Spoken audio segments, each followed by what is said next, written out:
Halo, gua Aim. Di video terakhir kita telah sampai pada Mitsuki yang bisa mengalahkan Marco dalam one on one. Lalu, seperti apa kelanjutannya? Mari kita bahas.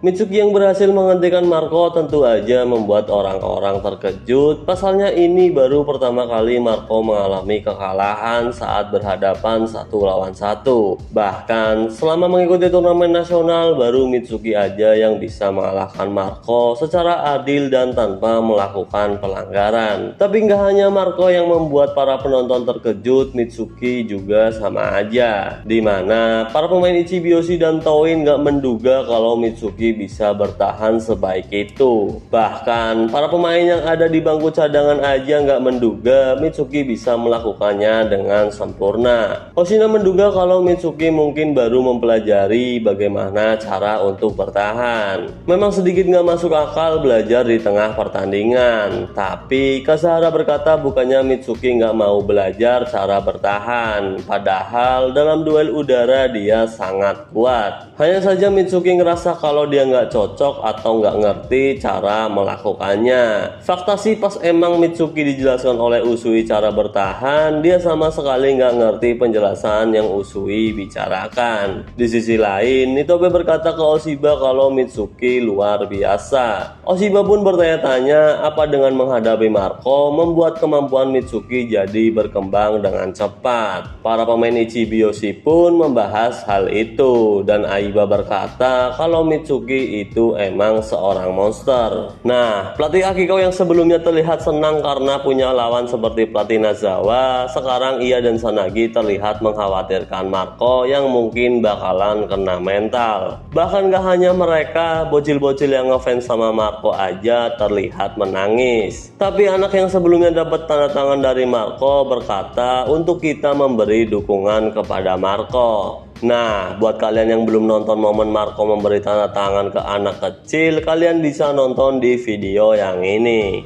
Oke, lanjut. Marco yang mendengar dukungan dari para bocil pun menyapa mereka dan seperti baik-baik aja, bahkan gak kelihatan kena mental. Nah, kita balik lagi ke dalam pertandingan yang udah berjalan 8 menit dan di sini Seishiki yang masih menguasai bola. Yuki pun berkata jika Mitsuki yang tadi menghentikan Marco sangat luar biasa, dan Ubukata menjawab kalau Mitsuki memang tidak pernah berhenti memberikan kejutan. Bahkan untuk Mitsuki sendiri itu mungkin hanya hasil dari mengumpulkan hal-hal yang sederhana. Tapi Ubukata kemudian bilang di dalam hatinya, meskipun refleks alami Mitsuki akan membuatnya menjadi pemain yang bagus untuk kedepannya, tapi tetap aja seorang pemula sepertinya yang tiba-tiba aja menjadi pemain tingkat nasional dalam beberapa tahun aja itu terdengar sangat nggak mungkin. Ubukata sebenarnya di sini mengkhawatirkan gimana perasaan Tsukamoto. Mungkin kehadiran Mitsuki dan Kazama memiliki arti yang berbeda untuk Tsukamoto. Fakta bahwa Tsukamoto masih tetap berada di Seishiki mungkin Mitsuki adalah alasannya. Sama-sama berada di Seishiki, sama-sama tidak mempunyai skill tapi berharap mendapatkan hasil dari kerja keras yang tak kenal lelah. Namun kenyataannya berbeda, Tsukamoto cuma pria biasa-biasa saja. Bahkan dia ada di bawah rata-rata. Bahkan jika Tsukamoto menyerahkan semua yang dia punya, dia nggak bakalan bisa menjadi seperti Mitsuki ataupun Kazama. Tapi kita lanjutin lagi nanti tentang Tsukamoto dan kita baik dulu ke dalam lapangan di mana Seishiki yang menyerang lewat Mitsuki, tapi Marco di sini mempressingnya dengan cepat sehingga Mitsuki mengembalikan bola kepada Kimista. Kimista pun berkata kalau dia nggak bisa bertele-tele di belakang dan memilih buat memberikan long pass ke lapangan sebelah kanan dan yang dituju adalah Haibara yang melakukan overlap. Ya, walaupun umpan Kimista terlihat sangat jauh, tapi Haibara berkata kalau dia harus bisa tepat waktu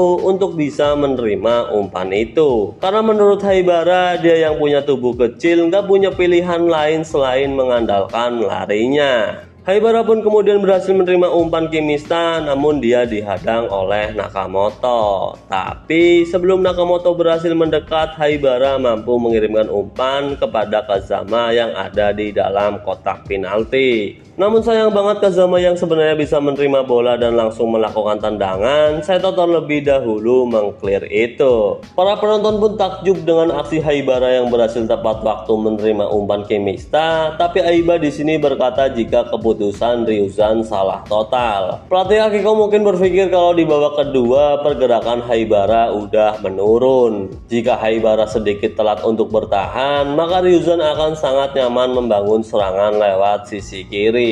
Alasan itulah sebenarnya mengapa pelatih Akiko memasukkan Nakamoto di babak kedua ini. Selain memancing Kazama untuk bisa kehabisan stamina, pelatih Akiko juga berharap bisa mengurangi kontribusi Haibara dalam overlap. Tapi ya sebenarnya ini gagal total. Di sisi lain, Ubukata yang melihat aksi Haibara melanjutkan perkataannya tentang Sukamoto. Ubukata bilang kalau Sukamoto pasti hanya nggak bisa menjadi seperti Kazama dan juga Mitsuki. Sukamoto sudah melihat punggung banyak orang dan itulah mengapa Sukamoto memutuskan untuk tetap di Seishiki. Sukamoto masih bisa berlari, bahkan Ubukata menegaskan bahwa Sukamoto harus terus berlari. Nah, Sukamoto pun di sini berkata jika akhir-akhir ini dia selalu berlari sendirian. Namun ada sesuatu yang dia pahami, lari adalah dialog dengan tubuhmu. Pergerakan otot, nafas, dan ketajaman tubuhmu setiap hari berbeda. Kau akan lebih baik jika melakukan itu terus-menerus, tapi akan langsung menjadi buruk ketika kau tidak melakukannya.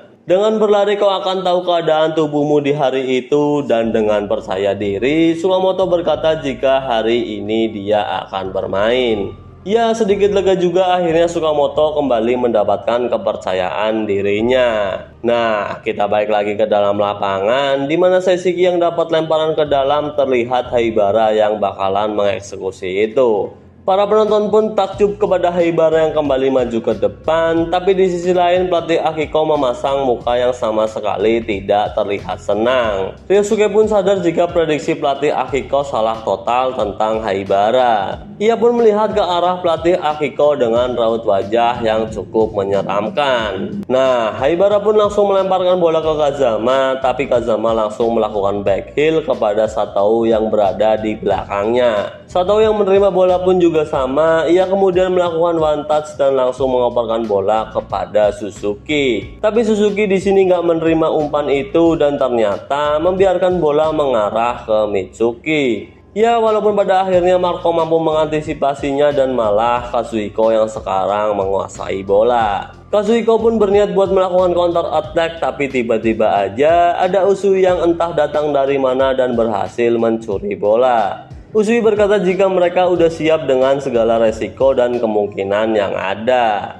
Bola pun sekarang dikuasai Kimista dan dia langsung memberikan umpan terobosan ke dalam kotak penalti dan di sana ada Hayase yang melakukan counter attack. Hayase pun kemudian langsung memberikan umpan silang kepada Mitsuki dan walaupun Marco terlihat tidak bereaksi terhadap umpan Hayase, tapi sayangnya masih ada Gao Nakano yang berhasil meninju bola. Seishiki memang terlihat terus menekan, bahkan bola rebound berhasil didapatkan Usui yang kemudian mengoperkannya kepada Kimista lagi. Kimista yang terlihat bebas dan di dalam hatinya berkata, punya banyak orang yang berada di depan itu berarti mempunyai banyak pilihan untuk menciptakan peluang. Gelandang serang memang mempesona, tapi menjadi gelandang bertahan juga tidak terlalu buruk. Saya dan temannya pun memuji keputusan Seishiki yang menjadikan Kimista dan Usui sebagai gelandang bertahan di babak kedua ini. Kimista yang sekarang berada di luar dari jangkauan Kazuhiko dan Usui yang menghentikan Ryosuke memang terlihat berjalan sesuai rencana. Tapi Ryuzan terlihat sebaliknya. Mereka di babak kedua sedang tidak baik-baik saja dan seharusnya para pemain menyadari hal ini.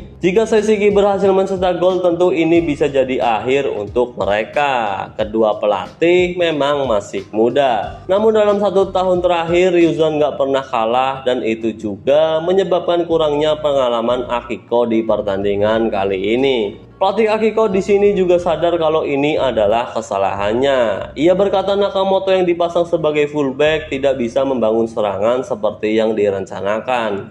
Itu malah memberikan Kazama kebebasan untuk berduel dengan Shimura. Belum lagi Haibara yang masih melakukan overlap, padahal pelatih Akiko berharap kalau dia kelelahan. Usui yang menjadi gelandang bertahan dan mengisi kekosongan juga menjadi masalah tersendiri. Ini bukan karena pemain Ryuzan yang jelek, tapi ini benar-benar kesalahanku. Dan pelatih Akiko bertanya-tanya apa yang sekarang harus aku lakukan. Apakah harus mengocok 2 kartu yang tersisa? Ya mungkin maksudnya adalah menggunakan pergantian yang tersisa. Di sisi lain, Kazuhiko yang melihat ke arah pelatih Akiko pun berkata kalau timnya lagi dalam kondisi yang buruk. Kazuhiko pun berniat buat memotong operan Kimista, tapi sebelum itu ia memastikan Marco untuk tetap menjaga Mitsuki. Namun saat ia kembali melihat ke arah Kimista, bola udah dioper dan Kimista bilang buat Kazuhiko nggak mengalihkan pandangannya. Dan ternyata yang Kimista tuju adalah Kazama yang menerobos ke dalam kotak penalti, ditambah lagi Kazama sangat bebas. Bahkan ia yang berhadapan dengan Gao Nakano mampu melakukan tipuan dan tinggal menendang aja udah pasti gol. Tapi saat Kazama menendang ternyata ada Ryosuke yang memblok tendangan Kazama, bahkan membuat seluruh orang terkejut. Ryosuke pun berkata pelatih Akiko yang ia sebut wanita tua menunjukkan wajah yang aneh, dan itu akan membuat wajahnya mempunyai banyak keriput. Tapi sayang banget pembahasan kita sampai sini dulu aja. Tetap tungguin video selanjutnya dan bye-bye.